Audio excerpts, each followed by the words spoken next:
Hello everyone, hope you're all well and thanks very much for all the support with my videos. Today I'm just going to show you a beautiful part of Dublin, Bohernabreena Reservoir, which is on the south side of Dublin, South County Dublin, out beyond the Tala direction and up towards Glenismole Valley. Beautiful part of Dublin, which has huge historical connections here in this beautiful part of Dublin.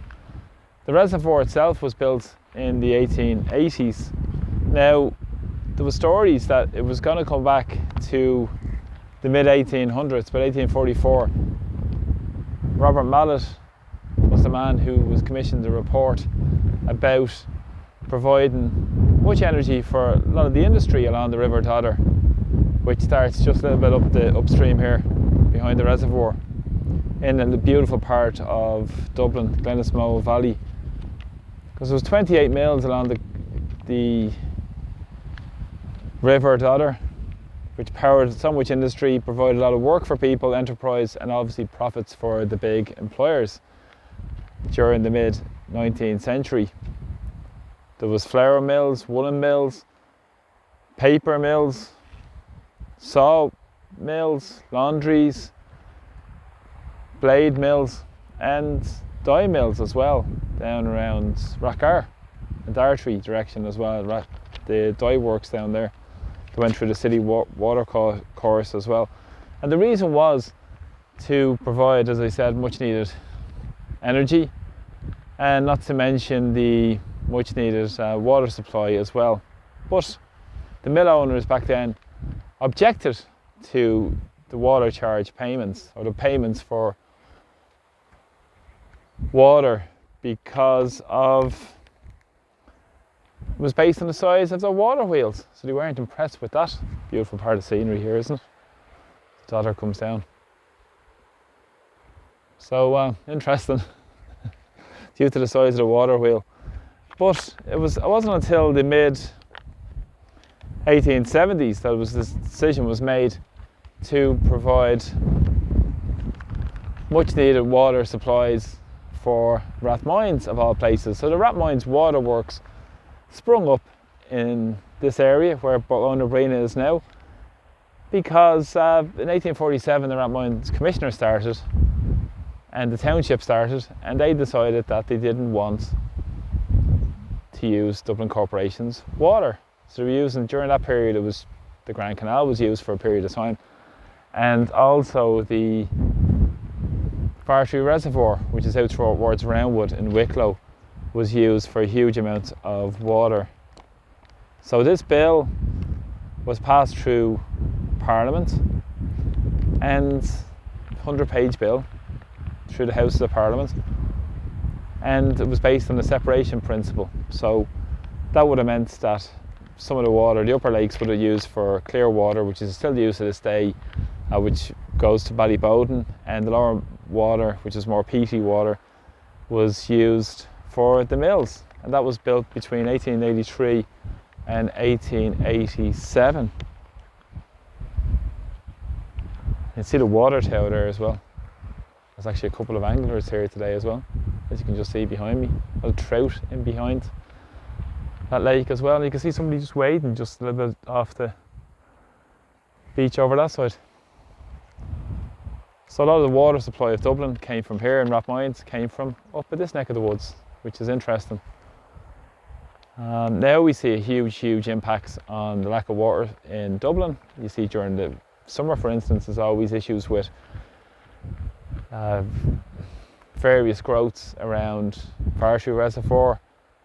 There's a lot of bloom that comes up on the water down in Vartry, and that supplies about a third of the water that goes to Dublin City, and the bloom reduces the water supply by up to 2/3. So that's when you have your normally water supply shortages during the summer, even though the rain never stops, seems to rain in Ireland, but then we have a shortage of water. And it's interesting as well, because through Bohernabreena 4 million gallons are used in Dublin per day.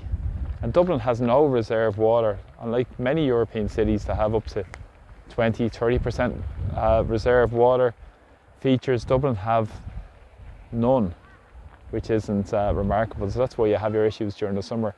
And a lot of the old drainage system, so 40 to 50% of the water is lost through the archaic drainage system as well. So very interesting history here as well. But as I said, it's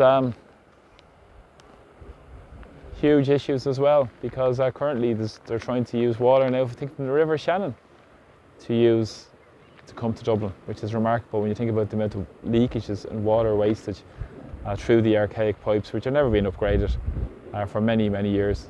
As I said, up this neck of the woods was a hugely significant part in Irish mythology as well. It was said that Fionn McCool hunted around this area as well.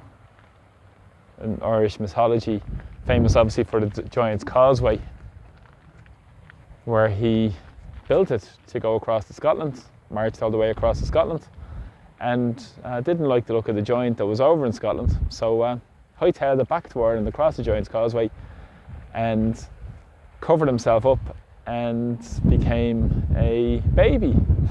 That was the story, because the giant came across from Scotland. Try and remember the giant's name. Benandonner, I think, was the giant's name. And he came across and realised the size of the baby, which was Fionn McCool, and decided, no, I think I won't take on the father, because if the baby's that big, the father is obviously going to be bigger.